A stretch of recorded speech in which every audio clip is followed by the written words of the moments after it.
It's showtime.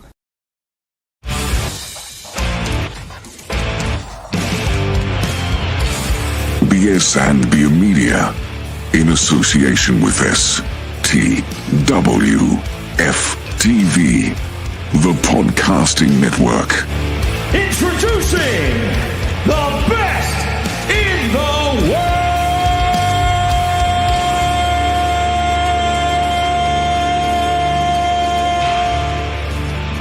Yeah!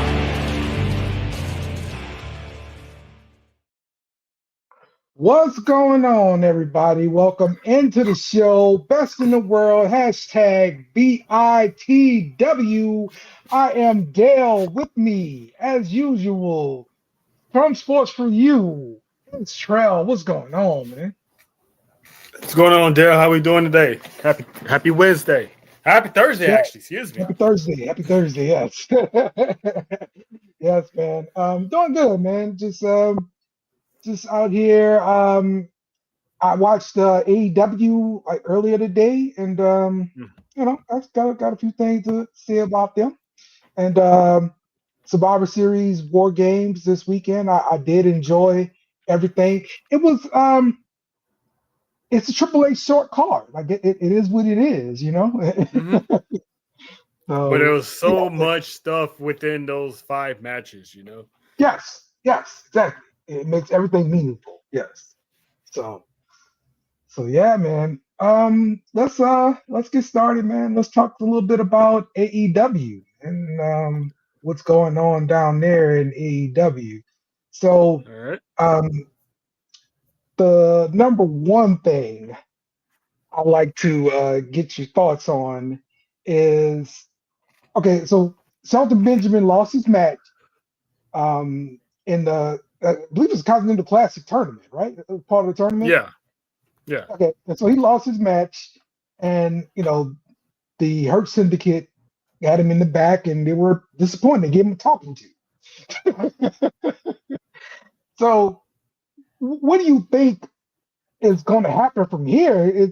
I mean, I know they beat up both these random people in the back afterwards, but the fact that you know, he was upset by this. What do you think? I mean, Bobby Lashley and MVP, that is. I mean, this ain't the first time they showed Shelton Benjamin tough love. If we go back to the pandemic when the Hurt Business actually got started, it was the same thing. When you lose, you make the team look bad, you make the boss look bad. You know, you don't get a talking to. But the Hurt Syndicate in AEW, I honestly still don't know what's the direction for this group. Are they going to add more members?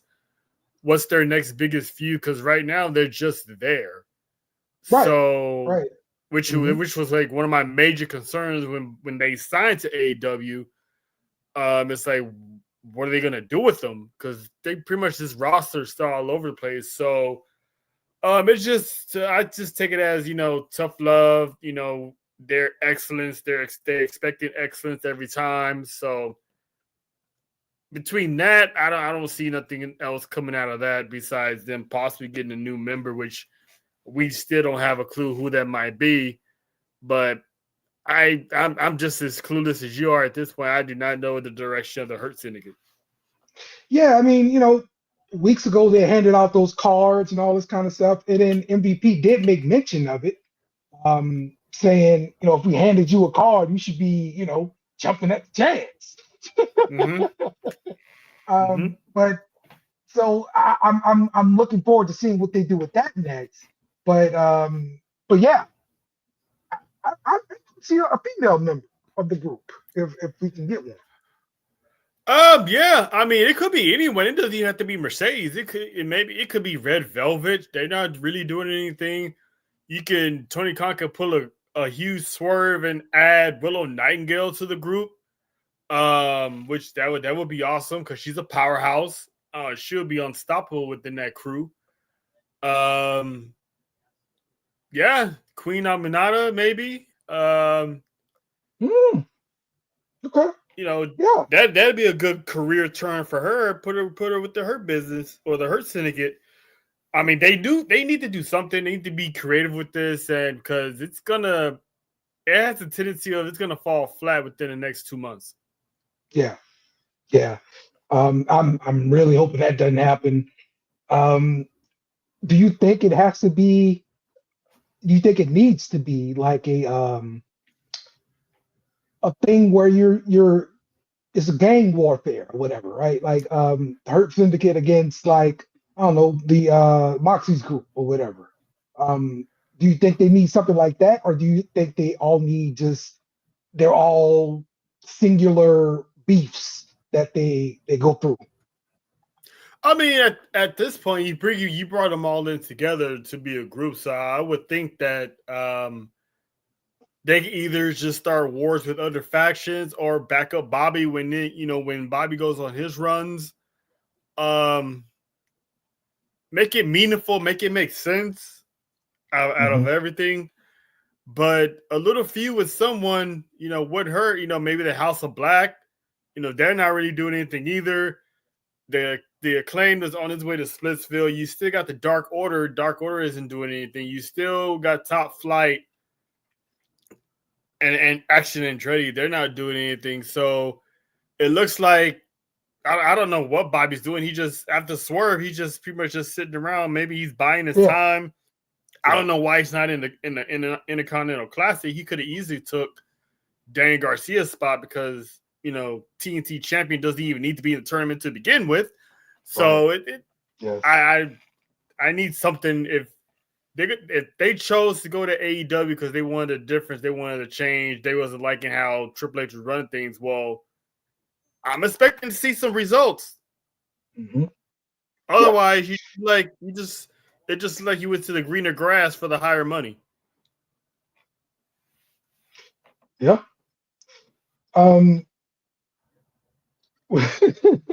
Let's see. It's from Nick here.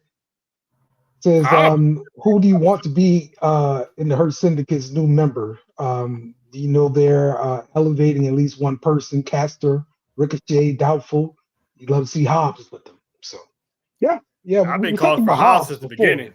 Yeah. Yeah. That would be nice. But it's going to look hypocritical because he came back as a face, kind of, and then you're going to flip him and put him in the Hurt Syndicate. So it's like, all right, what are you guys doing? So I might have to be prepared for that. So if I they complain, can always just bring it back to money. I'm hard gun. Whatever you need, I'm here to make money. yeah. But if I'm Hobbs, I should be like, I'm tired of groups. Hobbs versus Lashley. It's a money match. Yeah, they gotta build it into that though. They can't just throw it on regular television and try to start a storyline with that. That's one thing I hate. They just throwing matches together, and if that match hits, they do it again or they don't. But Hobbs and Lashley, yeah, I'd like to see him try to put Hobbs in a hurt lock. Yeah. That'd be entertaining for sure. So what's your thoughts overall about the Continental Classic tournament? I like the tournament. I really do. It's a takeoff of what they do in New Japan. It's just some of the people don't need to be in it. They just put a random number in there, and whoever gets the number they're in. Like I said, Dan Garcia doesn't need to be in it. Pac and Claudio, they don't need to be in it. Well, I guess, they are trios champions, so it's technically, why are they in it? Why they're not looking for a feud to defend those trios titles? Why isn't Danny Garcia out looking for his next opponent for the TNT title? He doesn't need to be in there. So if I would change one thing, I would have Okada be the last man. Why should he have to be in the tournament? If he loses the championship that way, but he doesn't really. The person who winds up winning the Continental Classic becomes champion, technically might not even have to worry about beating Okada because Okada could, by points alone, could get leave the tournament based on could be eliminated based on the scores he has. So I figured what they should do is have the tournament, but then the winner, the finals from each group bracket goes on to fight for the right to face Okada at their next pay-per-view. Yeah, That would have made a whole lot more better sense. Yeah, instead of having him in the tournament, he's pretty much like, you got to win the tournament again to keep your championship. Like, that's weird. Yeah. Yeah, because that's how Eddie Kingston almost lost it last year, because he was so behind on points. Then he went on this unbelievable run to retain. It's like, come on, man. Like, have the champion sitting scot-free. Maybe have him defend the title every now and then if they want to do it that way. Have him defend the title against someone who's not in the tournament on a weekly episode. Keep it fresh, keep the champion, on TV. But then, their next pay-per-view, whatever it is, you have them face the champion. From there, you win the gold. Yeah. Other than that, I like the Continental Classic, but there's just some people that just don't need to be in there. Yeah, I'm 100% with you on that, and with you on that. TK, make it make sense, bro. That's all I'm saying. All right, just make it make sense. All right, let's talk some WWE, man.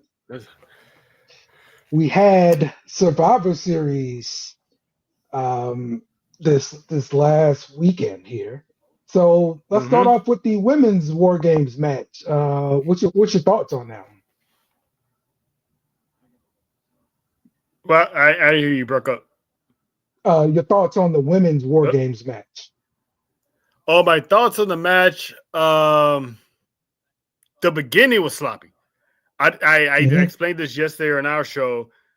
It's like they was afraid to, go at it, which I understand, because they usually wait until everyone's in and then the match begins and then it really goes crazy. But the spots were so unorganized, uncoordinated. I don't know if you remember, Dale, back in the day in WCW, the infamous chair shot where Hulk Hogan barely tapped Conan in the head with a chair and Conan sold the shit out of it. That what Nia Jax was doing. Yeah, I don't know if it was the toilet seat or the kendo stick. It was one of those. It was the chair. She was going to hit Naomi. Naomi kind of blocked in the awkward way. You can hear Nia say, "No, that's not what you're supposed to do." So she got repositioned for the block, and then when she hit her, it was like tapping someone on the hand, like saying, "Excuse me, do you know where I can find the nearest subway?" So I was like, "What is everyone doing?" Is like Nia. The moment Nia got in that cage, she should have been throwing females left and right against these cages. Throwing them against the door, throwing them against the wall, just smashing on them. But it was just like, what? I didn't know what the hell was happening. But the match picked up, thank God. And then, from there, you had the EO and Tiffany Stratton spot, especially EO, because EO is the Kofi Kingston of War Games. It's like, it's going to happen, but we were all waiting to see how it's going to happen. Yeah. Shout out to you, Nick. What's the name of your show here? Saying you got a show on Fridays at 6 Eastern. So yeah, call-in kind of show. Sounds interesting. Okay. Nia Jax did take to Twitter to respond to fans criticizing her with her weak chair shots. Yeah. And she talks about how people talked about her not being safe. And I should be safe. People criticizing that. Like, what you want from her? That's what she said. I mean, you gotta use common sense, because back then you was unsafe. This time around, you wasn't being safe. I get you trying to be safe, but you can't use that as an excuse, because the timing and everything was sloppy. Like, you can see it, how sloppy it was. I can understand if you swung the chair and hit her in the shoulder and you playing it safe so you don't hit her in the head. All right, cool. We all can see that. We all can understand that. we're already used to you when you came back on your second run. You put on some good matches since you've been back. So it's not like people are just picking on you just because. It's like we know how you can go. We've seen you dominate and not hurt anybody. That right there was just, that chair shot was so weak. It is like, just take the criticism. You're a high profile superstar. You're gonna come with the territory. Just be like, all right, cool, thanks, whatever. Yeah. Or don't even respond. Yes, that's the proper way. Just don't respond, period. Like, stay off Twitter. For real. Like, you see MJF saying, oh, come on, guys, give me a break. He'll just say, go fuck yourself. you know, play the role. You know, yeah, really. She is a heel. Yeah, she could be like that. Yes. Play the role. Don't play the innocent victim, because you just gonna get, the jokes are just gonna fly even more. Yeah, I'm with you. All right. Nakamura wins the US title. I just want them to bring back that remix that we heard on SmackDown, because that was a banger, son. Okay. Yes, you're the one. I forgot that. Yeah, you were the one. I don't know, man. I don't know, man. It was, but come on, that Dark Samurai version that we heard at Survivor Series. Imagine driving down with the speakers on and that thing's bumping. Man, that presentation alone was like, okay, Triple H is going all in on Nakamura. And there was like no way this man was losing on his first PLE back based off of that. So it was a foregone conclusion. LA Knight was losing it. His title reign wasn't bad, but it wasn't that amazing either compared to what Braun Breaker's been doing with the IC title. But I knew by the end of the year his time has ran its course, because he won it back at SummerSlam. He went through the whole entire summer and most of the fall. So now we get into the wintertime. So I know his reign wasn't gonna last long, but I for sure thought it would have been Carmelo Hayes. Okay. That's a good thought there. I'm glad to see Nakamura back. I do think the music does end up fitting better with the evil villain role and everything he has. So, but I'm interested to see how far this is going to go. Some people were talking about LA Knight's face coming to the ring. I know he's pissed off or whatever, but people were saying he was looking mad because he knew he was going to drop the title. What do you think about that? Yeah, you can tell. You can tell sometimes when a person either don't want to lose the championship, or they're losing to a champion. They losing a championship to someone they don't want to lose it to, or it don't make sense. You can tell the mood that they have. It's like, let's just get this shit over with. I mean, big ups to the professionalism of LA Knight. He still went through the match. He didn't Jeff Hardy it up. He didn't Jeff Jarrett it up. He still did his job, as he was called upon to do.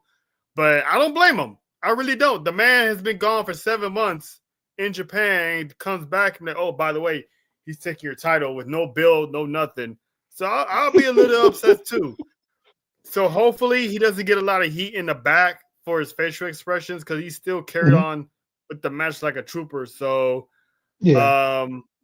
next thing for him is the Royal Rumble, and hopefully, he still keeps that momentum. But yeah, I'm with him. But there's no way Nakamura was losing after that presentation. So what's next to LA Knight? What do you think? Right now, probably the Rumble, and then hit the reset button in the new year. Maybe he gets a rematch with Nakamura. I don't know.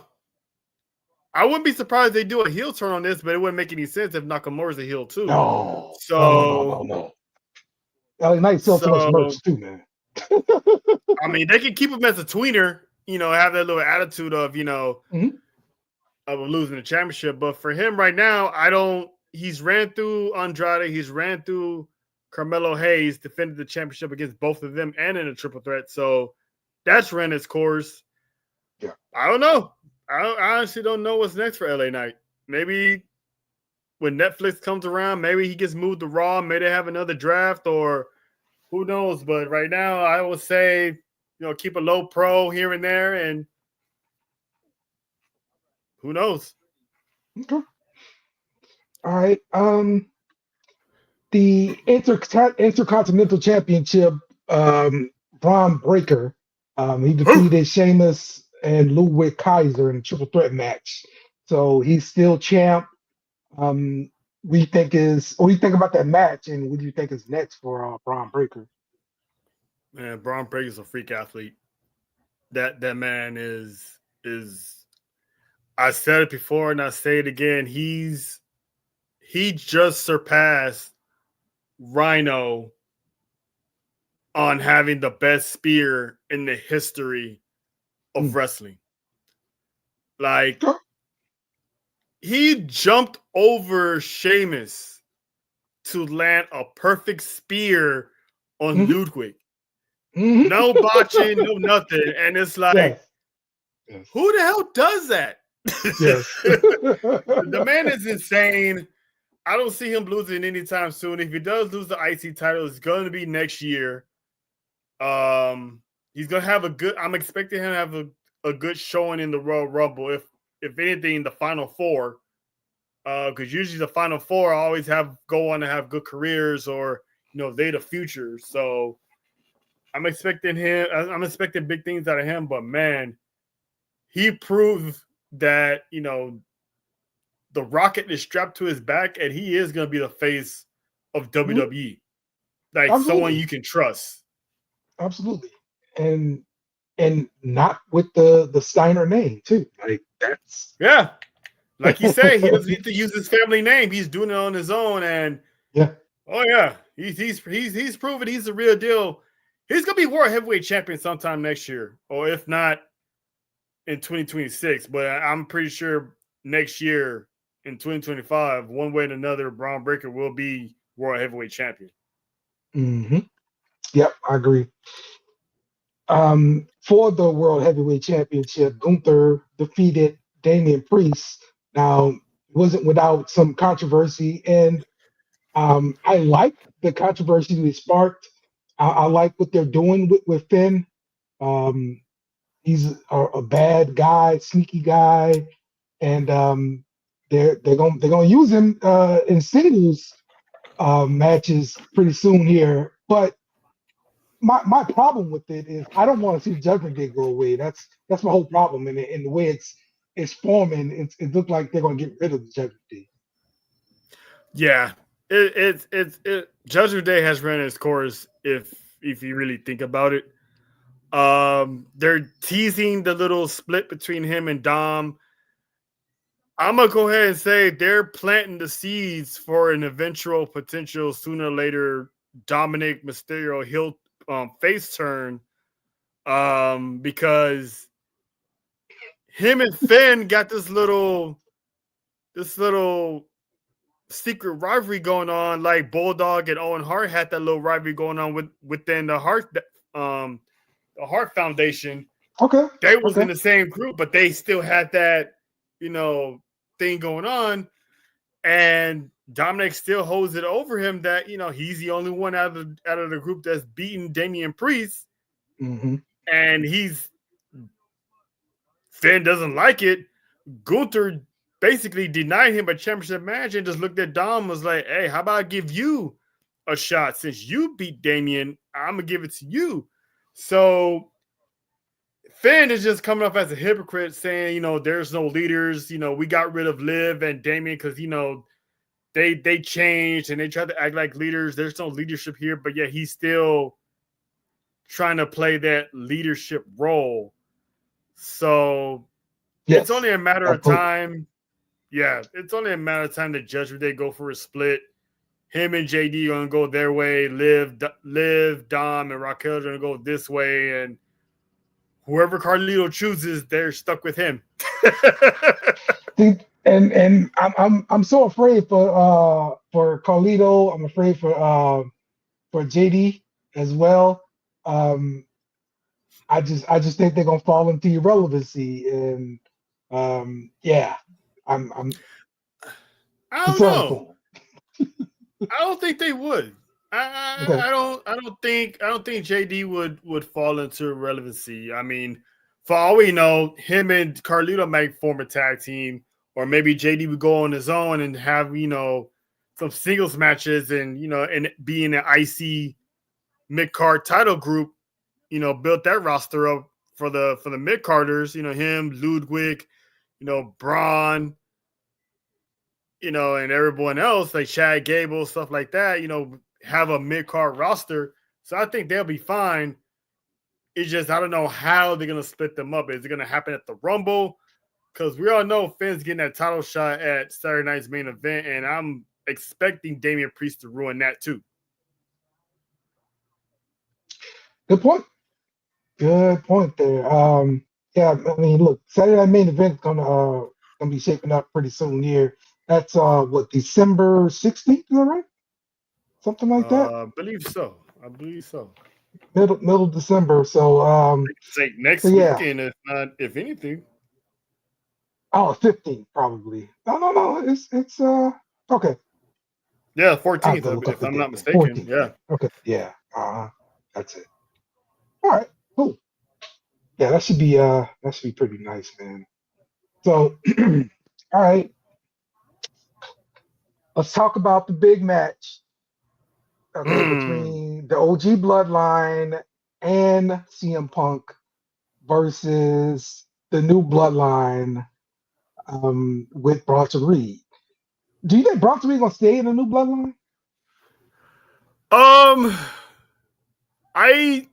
As of now, I just think he was just a hired gun that support the Bloodline because they needed they needed another member, so they brought in a guy that is dominating. So I don't think he's. I mean, who knows? But I think the War Games pretty much settled it between the Bloodlines. Who knows what goes on after that with Roman and Jimmy? Bronson Reed's gonna be out for a while anyway because he messed up both his ankles. Okay. After that splash, yeah, he broke both his ankles. So damn, he's gonna be out for a minute. So yeah. If you go back, there's clips. The clips is out already on how he did it. When he landed, yeah. Wow. So he's not coming back anytime soon. But even if he was there, I think he'll just go back to Raw and finish whatever business he had on Raw. Because basically it was just the Avengers Endgame. Everybody assembled. They had their Civil War, and then when it was over, everyone's going back to their lives. So I'm looking forward to seeing what's next for Roman Reigns this Friday. Yeah, that's going to be interesting. The whole favor from CM Punk to Paul Heyman is interesting. We still don't know what that is, and exactly when it's going to show up. Because my guess is what do you think the favor is? Put it that way. What do you think the favor? I think it's the WWE Championship. Because who can if anyone can make a match happen and make a deal happen, it's Paul Heyman. And if Cody Rhodes is the champion and CM Punk, because it doesn't look like CM Punk is going for a championship at Mania because all roads lead to Seth Rollins. So I predict that somehow, some way, but next year, Roman Reigns is going to find his way with the championship again. And come summertime, CM Punk's going to come knocking like, hey, remember that favor I asked you? Yeah, I'm gonna need that favor now. So we're probably going to get Punk and Roman at SummerSlam for the WWE Championship. And I will actually have Punk beat Roman Reigns. Okay. Because the goal, I think that's his goal is, that championship, whether it's against Roman, whether it's against Cody or whoever's WWE champion, that's going to be his favor. Give me a title match. And Paul can make it happen. I like that. And then I'm going to take this a little step further because so often you've seen that WWE championship you've also seen Paul Heyman with it. It's like he's the holder. I mean, always of that title, right? And right now, that's not what's going on. And so I could see, okay, Roman gets the title back. Then he get that challenge for CM Punk. And because he's that title holder, CM Punk wins it. And now I want you to come with me, Paul Heyman. And you hold the title for me. Hey, you never know. I think it's part of that, too. You never know. Hey, I know in real life, they're like real life best friends and all that kind of stuff. But, you know. Oh, yeah. That'd be good television. So. Yeah, that'd definitely be good television. Yeah, but I think that's the favorite is the championship, and he's gonna get that championship probably before Roman. Roman's gonna be like, wait, eventually I want that championship back, and you're gonna do him that favor, and that's the promise you told him that you're gonna get him a championship match, because I don't get what else would it be. Because it's not gonna be his services, because CM Punk can do it on his own, so it's not gonna be Paul Heyman's services. It has to be, you know, and Paul doesn't even know what the favor is. Only CM Punk knows, so it could be anything. Yeah, true. That's true. All right, on Raw we saw Sami Zayn get attacked by Drew McIntyre. Which is cool, right? He just gave him like a month or so off, and he comes back and he's new again. You know, it's interesting. Yeah. So your thoughts on this? With his reasoning? I guess his reasoning is the bloodline is back together, and I'm about to take all of these dudes out. Yeah, he literally has unfinished business with everybody. He has unfinished business with Jay. He has unfinished business with Sami Zayn, Seth Rollins. Him and Punk, I don't know if they're gonna revisit it or not, because you know Punk did put the final nail in the coffin, or put the final wrench in his forehead at Hell in a Cell. Yeah. So I don't know if they're gonna revisit that, but something's up with Good Drew. So I've been hearing a lot of rumors that maybe a faction is brewing with, you know, involving McIntyre against you know the Bloodline. Okay. But you know, I think Drew wasn't supposed to be there. It got rushed up because the whole Bronson Reed injury. So that's what I was hearing as well, that, you know, Bronson Reed is gone. So it's like they brought Drew back sooner rather than later. So, but, you know, for all we know, he's the mystery guy that attacked Jey Uso also earlier in the night, even though it hasn't been proven yet. Yes. But him attacking Sammy, it's very intriguing because he does have unfinished business with all four of those guys. So I like it. So I did not think about Drew McIntyre maybe having a faction of his own. And that would make sense to try to, you know, combat the bloodline and all this kind of stuff. So it'd be interesting to see them go that way if that's what they're going to do. But at what point do we get back to The Rock? Royal Rumble. I think the Royal Rumble. Or actually, I'm not gonna say Rumble because it's all the way in February. I would actually say January 6th, Inglewood, California. Okay. Raw on Netflix. You're right. You know, that's when the road will begin. And I already got my ticket yesterday, so I will be live. Let's go. In the arena. So if something breaks, y'all will know about it. Let's go. Y'all will know about it. But yeah, that's gonna be a 3-hour show. They're going back to 3 hours starting on that episode. Yeah. So we already know The Rock's gonna be in the building. So I think we're gonna get our answer on what's gonna happen next moving forward, because you know Rock's gonna be there, Roman's gonna be there, Cody's gonna be there, CM Punk's gonna be there. So it's gonna be a big deal. It's gonna be PLE level, man. PLE level Raw. Oh yeah, they're gonna load up on that. They're gonna load up on that show like it's nothing. Yes. All right. Rhea Ripley was attacked by the Judgment Day, and her eye was targeted.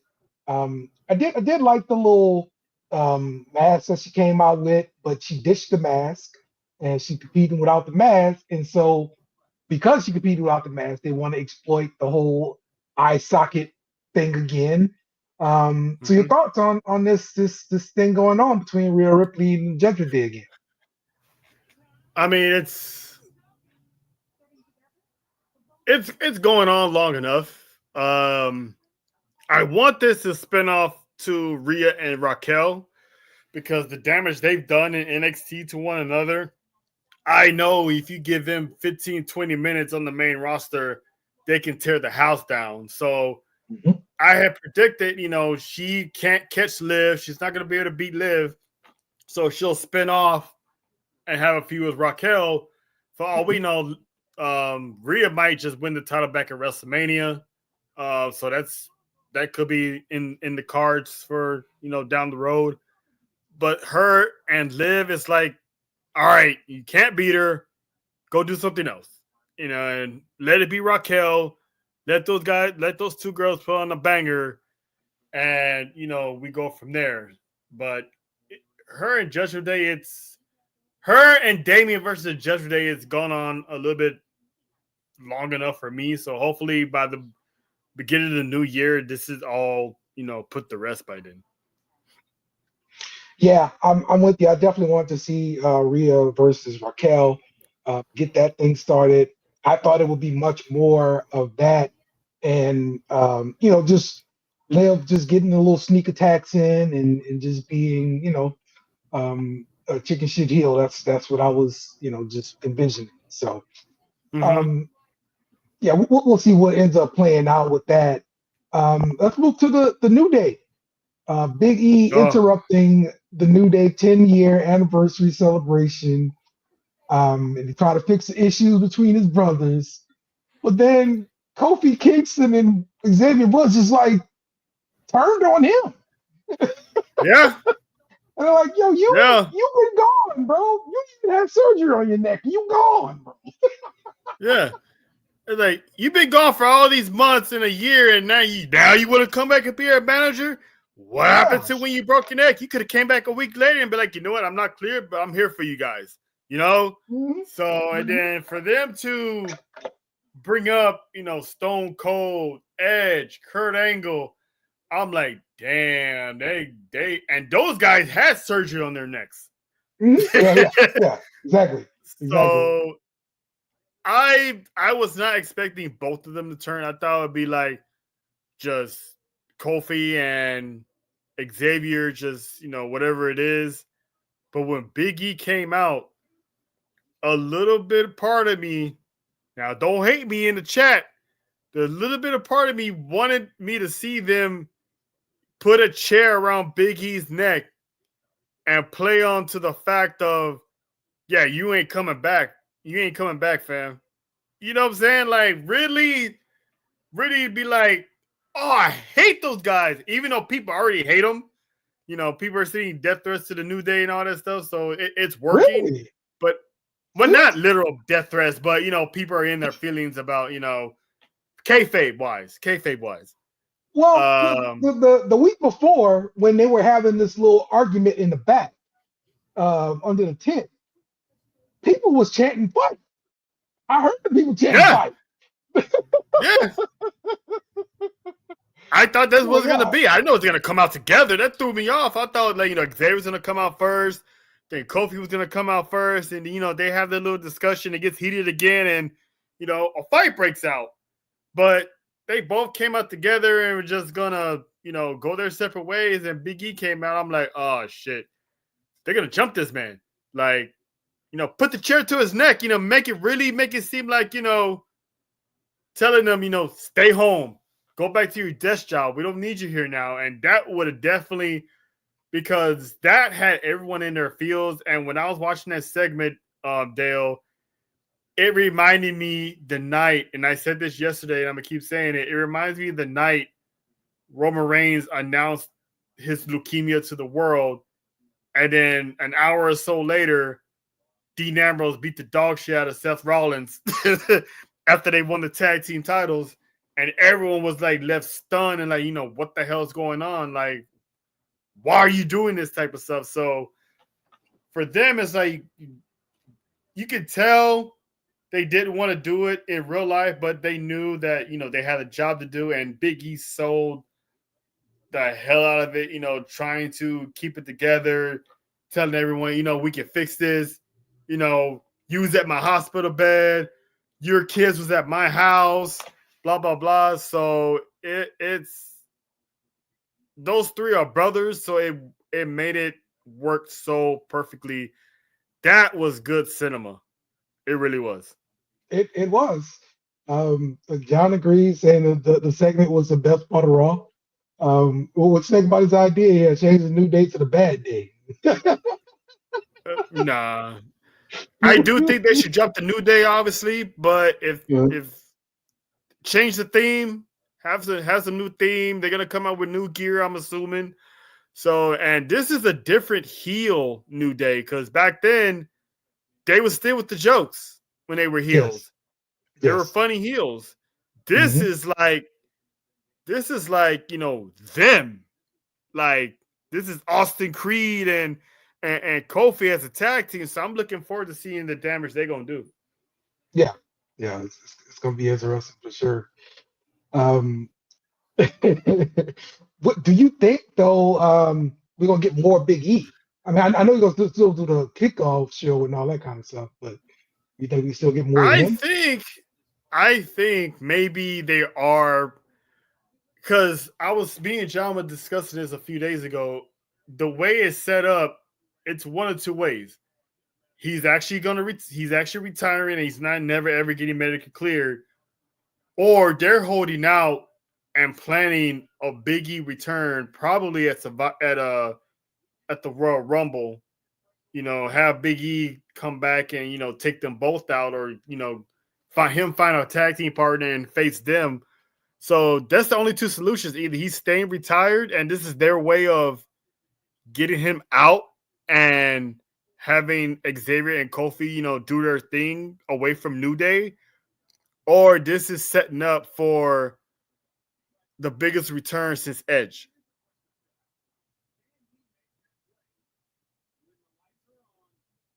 That's interesting. Yeah. All right.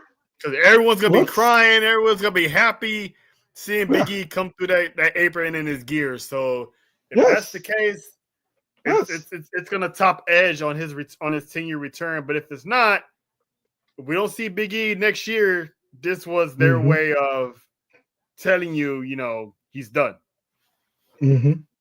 But I think this is something he's coming back. I think he's coming back. Okay. Let's go, Big E. All right, let's get to some NXT. So they had they've been having like these Iron Survivor qualifier matches, which is cool. What do you think about the Iron Survivor match? I mean, I know it's pretty much a TNA kind of ripoff. What's your thoughts on it? I like it. It pretty much produces the future stars of NXT. I thought what would make a unique take on it if they had Roxanne Perez automatically be that final spot and she defends her championship inside Iron Survivor. I always thought that would have been a unique dynamic, because I think right now she doesn't have a challenger, if I'm not mistaken. I think she's going to be coasting through until January. Yeah. She's waiting until the winner of that. Yeah, you're right. Yeah. Yep. So I would have been like, instead of having the champ just coast through the month of December and not worry about anything, put them in the Iron Survivor and, have the person defend it. So that way, if you lose, you get the rematch at, in January for New Year's Evil, or someone else, or she defends it against somebody else who did win the Iron Survivor. But I think it would have been a better dynamic, because we haven't had that a champion defend the title in that type of match since they used to have those since they had that championship scramble many years ago. Yeah. So that was kind of like the Iron Survivor before it was the Iron Survivor. When they had, remember they had the championship scramble when you have to get so many wins in a certain amount of time to win a championship. I think that's how Jericho won. At that okay. time. Yeah. Right. Yeah. So that was the first concept of it. So yeah. Now this is different because you have the penalty box and all that stuff, but it's kind of like the same thing. So I think it would have been better if Roxanne Perez was in there, but she's going to be watching from the sidelines, of course. So I still got Stephanie Valcour as the Iron Survivor. Oh, this is a good question here from John. You enjoying the women's Intercontinental and United States titles tournaments? I mean, the IC one just kicked off on Monday, so I'll hold my judgment on that one. The United States, so far, the people who won are the ones that are supposed to win. So I'm expecting either Mia Yim and Chelsea Green in the finals. But if one of them's not there, I got Bailey being in the finals. Who the hell is that? Hey, man, you got some fans, huh? I had to leave that one. Hey, man, you got some fans, man. Hey, man, what's going on over there, man? Put some people in time out here, okay? Hey, man. Hey, Dale, you got some folks, Dale? Hey, like, hey, I don't know what it came from. You left your microphone. Oh, my goodness. Yeah, man. What the hell's going on over there, man?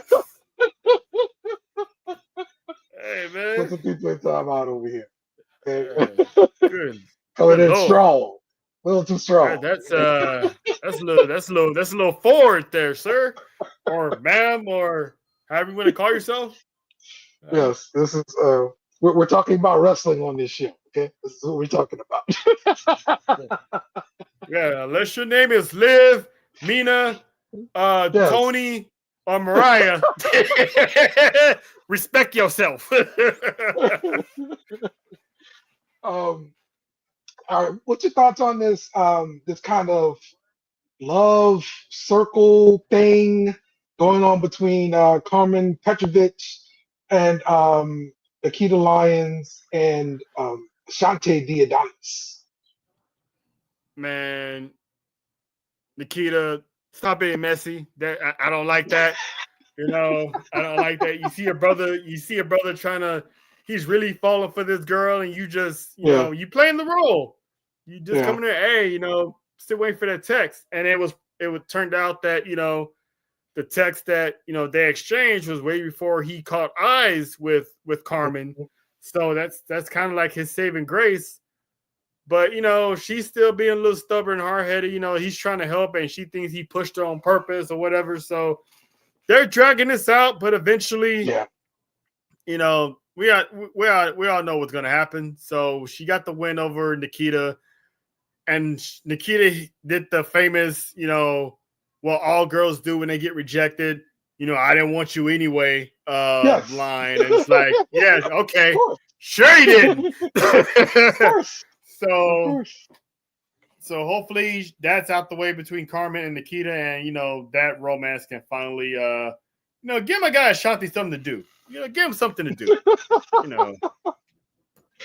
And if it's Carmen, good for him. Yeah. He's a player. Yeah, he's a player from the Himalayas. Let him get his Mac on. You know. So do you think it ends that way? Like they're like in this relationship, he's doing sweet things, all that kind of stuff, and then boom, he break a heart by going to his next chick. I mean, it could be if it's kind of similar with Jericho and Trish. Like, you know, he was trying to, you know, Jericho's trying to get at Trish, and Trish is like, nah, I'm cool. didn't really believe him, and then they ended up supposedly date until it all ended at WrestleMania when she dumped her for Christian, but which that was kind of messed up story, but that's the route I would see, going through that route, trials and tribulations, and them ultimately, going on a few dates, and she could, break his heart and, not date him, or, they become an idol. So I'm rooting for my boy. I mean, he's the last one left. I'm rooting for him. Yeah, he is the last one left, and I mean, this is the most, I guess, continuity he's had with a storyline. Exactly. Since he's been doing this whole thing. So yes, we'll see what happens with that.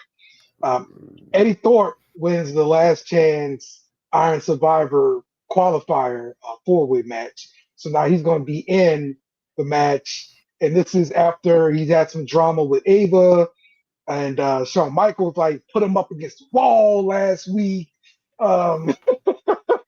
Yeah, he got handled up. I was like, all right, Sean. You retired again. Let's not do nothing hasty now. Yes.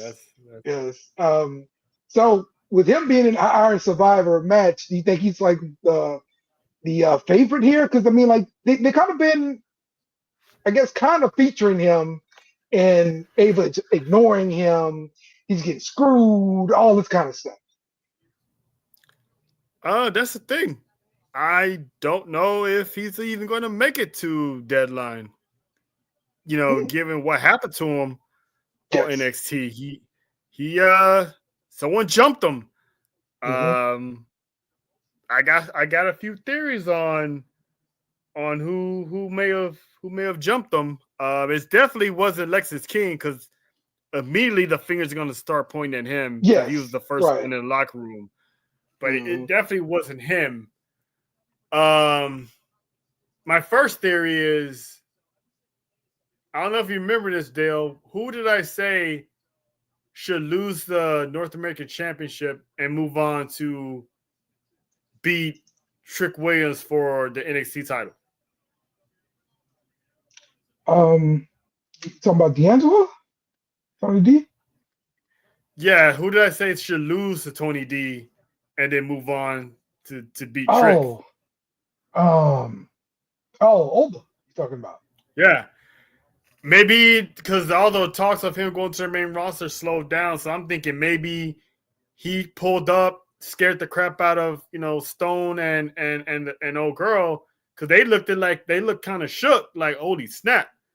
So maybe he's the one that jumped Eddie Thorpe, and he's gonna get replaced, and he's gonna get in there, win the Iron Survivor, and boom, you got Trick in January, which is right where I kind of called it a long time ago. Okay, that's interesting. Because we haven't seen Oba in a minute here. I figured he was going to just show up one day on the main roster. That was my thought with Oba. So I hadn't even been thinking about him with NXT. So yeah, it makes sense. What you're saying makes sense. The other theory I have, if you remember when Ava got knocked down,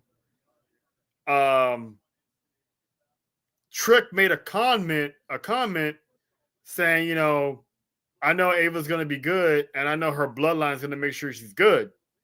Yes. Didn't NXT just sign 2 members of the bloodline?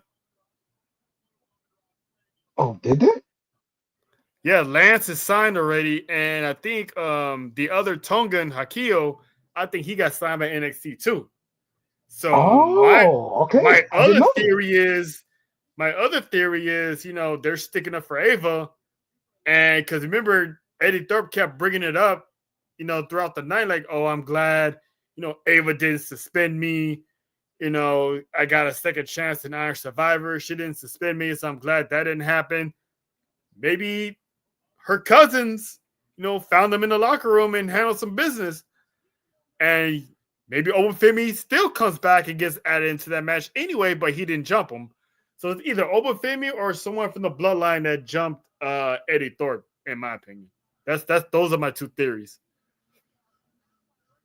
Okay. I keep seeing little rumors regarding Zilla Fatu. Oh, That's the one. That's the one I keep waiting to be signed, or if he actually is signed, and we just don't know yet. That's the name I keep if looking at. that's Okay. Zilla that did that, oh man, Mm-hmm. woo! Mm-hmm. If they've been hiding that one, if Shawn Michaels been hiding that announcement, and it turns out that it actually was Zilla that beat down Eddie Thorpe, it's like holy, Mm-hmm. we got Yep, that'd be ourselves nice. yeah. Be real We nice. might have a little Be real bloodline nice. faction in NXT. Yeah. Yeah. Exactly. Exactly. Be real nice there. So, all right. There's something else I didn't mention you wanted to bring up, man. I actually thought it was funny the interaction with Big E's girl, Mia Yim's sister, and Woods and Kofi, how they're going back and forth with her on social media. You know, Oh, okay. Yeah.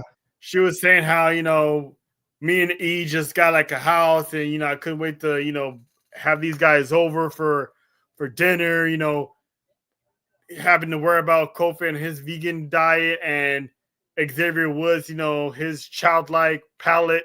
I'm paraphrasing. And Woods responded, well, you know, that's good because I didn't have to worry about eating that bland food. And she came back, you know, just as bland as your singles run. I was like, damn. Mm-hmm. Mm-hmm. I'm like, Mm-hmm.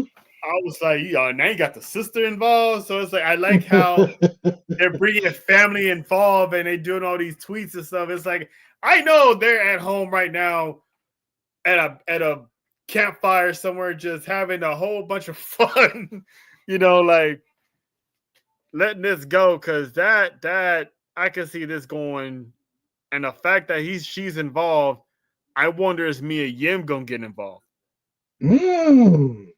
Okay. Yeah. Yeah. Yeah. So You're right.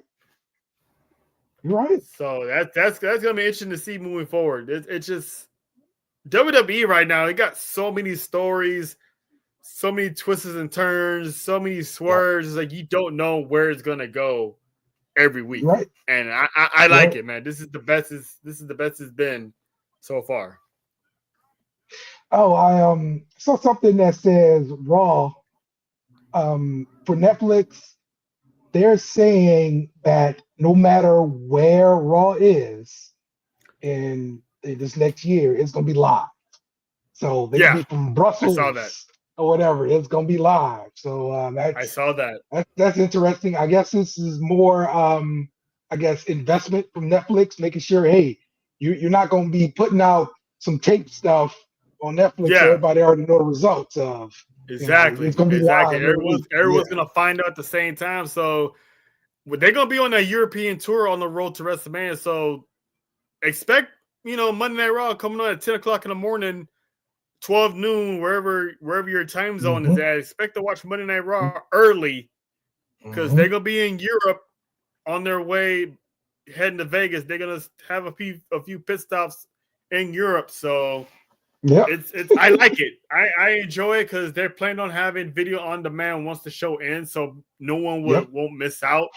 So I like that concept of, you know, they're gonna be live. It's gonna be live no matter where you are. So expect if they're in England, expect to watch it at, you know, 3 o'clock in the afternoon instead of 5.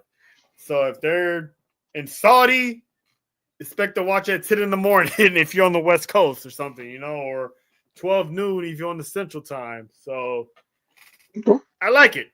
I'm excited for it. I can't wait till Netflix kicks off, and I'm glad I'm happy that I'm going to be in the building for the premiere. First day. on first day on the job, you know. Yes, First day on the job. sir. Yes, sir. All right. So a question here from John. You got a prediction for the Iron Survivor winners this year? Oh, for the women, I'm still gonna go with Stephanie Vacour. Since my girl Jada's not gonna be in it, I'm going with Stephanie. Oh, that's another thing. We gotta touch on Jada when we're done with this. I got Stephanie winning. And for the men, I got whoever replaces Eddie Thorpe. Okay. All right. Yeah, what happened with Jada Parker? That's right. It's gonna be underground match with her and Lola Vice coming up next week, right? Or is it on? She's LSU's finest, and I do mean Yes. finest. Miss Parker. It's not about the match. It's the promo she cut. Yes. I mean, people are having mixed reactions on it because apparently she had a Booker T moment and the N word came out. You and I know which one comes out. Yeah, if you go back, it sounds like she's saying like, "Nigga, you heard me," but also the referee's name is Nick, so she could have just said, "Nick, you heard me." Yeah, you heard me, Nick. So, but whatever it is, you have to go back and rewatch it and see for yourself if, in fact, she's, she went hood or she really did say Nick. Because when she got in the ring, she was like, "You want this match? Let's run that shit back." I'm like, "Oh, damn!" Yeah. Sean has let this woman speak her mind. Yeah. Do you think that was unscripted or scripted, or what do you think? I listen, man. She had a live microphone, and Shawn Michaels told her to go out there and give him a promo. So yeah, I think she's fine. I don't think she got any reprimanded because the fact that now that the referee's name is Nick, I'm gonna give her the benefit of the doubt and say that she said Nick. Because if you say that fast and you a chick, that does sound like you said something else. So I'm gonna say that she said Nick, and that's what I'm gonna stick to it. But that has slipped from my mouth one time. I remember, like probably 2006. I remember I cringed because I was just at work and we were just talking at work, and it came out. Oh. So yes. So I'm gonna give it the benefit of the doubt. If the referee's name is Nick, I'm gonna give her. I'm gonna let her slide. Even if it wasn't, I just would be like, "All right, you go ahead, Jada. You stand on business. Stand on business." That's right. So that's right. I got her being the first one to beat Lola Vice in the underground match. I think she's gonna be the first one. Yeah. The stock is too high for her to lose again. Yes, I agree with that. I definitely agree with that. I think Lola Vice has kind of cooled off a little bit, but but Jada's still smoking hot for NXT. So I agree with that match too. She's gonna be in the Rumble. She's definitely gonna be in the Rumble. Yes, Rumble for sure. I think she is the next Bianca Belair, and that's the way they look at it. Man, I can't wait to have that good old SEC battle in the Royal Rumble. If you get what I'm saying, with Tennessee and LSU getting it on, and you know what I'm saying. So let's go. LSU's finest, and I do mean finest. Speaking of, real quick, what did you think about the intros for War Games, where they did like NFL kind of intros?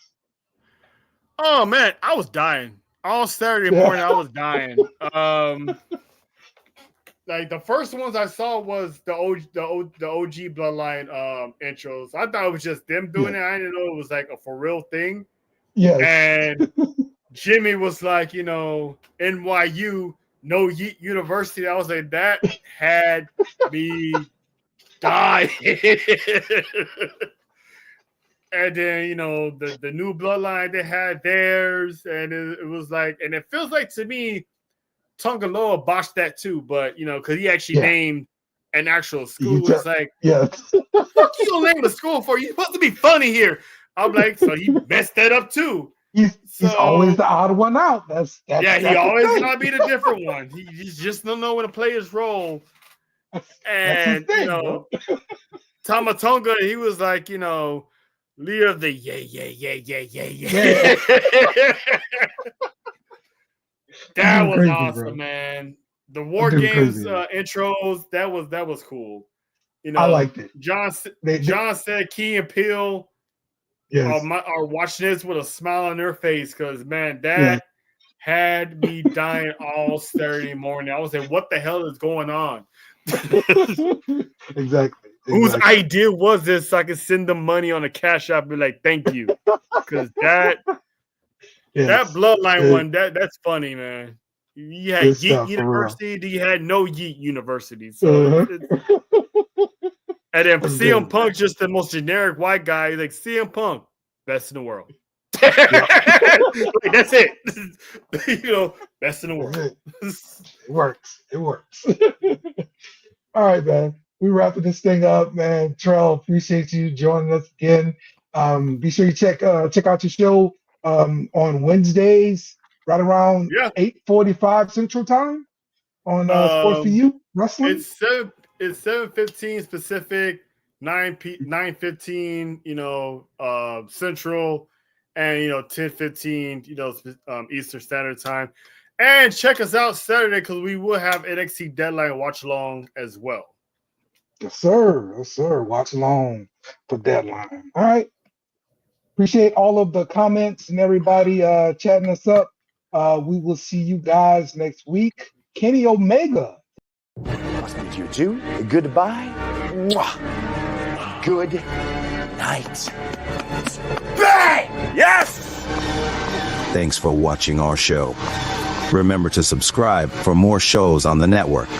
Smash the like button, share, and comment.